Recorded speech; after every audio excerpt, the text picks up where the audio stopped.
So let's read the question. Three forces F1 vector equals to A I cap plus J cap plus K cap. F2 vector equals to 2 I cap minus 3 J cap plus 4 K cap. And F3 vector equals to 8 I cap minus 7 J cap plus 6 K cap act simultaneously on a particle. If the particle is in equilibrium, the value of A is.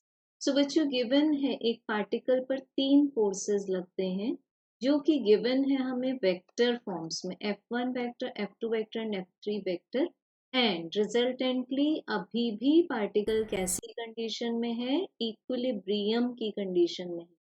तो बच्चों equilibrium condition means क्या है? The sum of vector sum of all the forces acting on the particle will be a null vector. It means zero magnitude का force इस particle पर लगता है, hence particle पर इट मीन्स अदर वे में क्या बोल सकते हैं हम, कोई भी फोर्स नहीं लगता है। सो बच्चों इट मीन्स हुआ F1 vector plus F2 vector plus F3 vector will be giving us a null vector.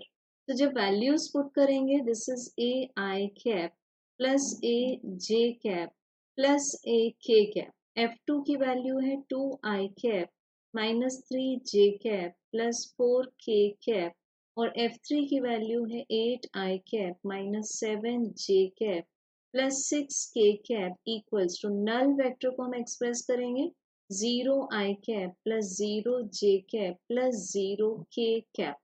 तो यहाँ बच्चों एक बात को हम रिकॉल करेंगे कि I cap is a unit vector along x axis, j cap is a unit vector along y axis and k cap is a unit vector along z axis।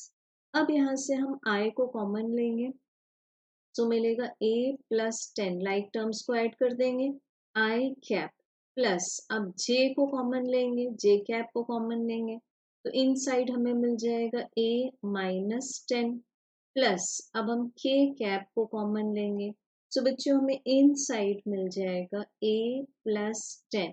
This is equals to 0 I cap plus 0 j cap plus 0 k cap. अब multiples को जब compare करेंगे तो I का multiple left side में है a plus 10 और right side में है 0, तो हम लिख सकते हैं a प्लस 10 इक्वल टू 0, तो a is equal to minus 10। So correct answer is option B. Thank you.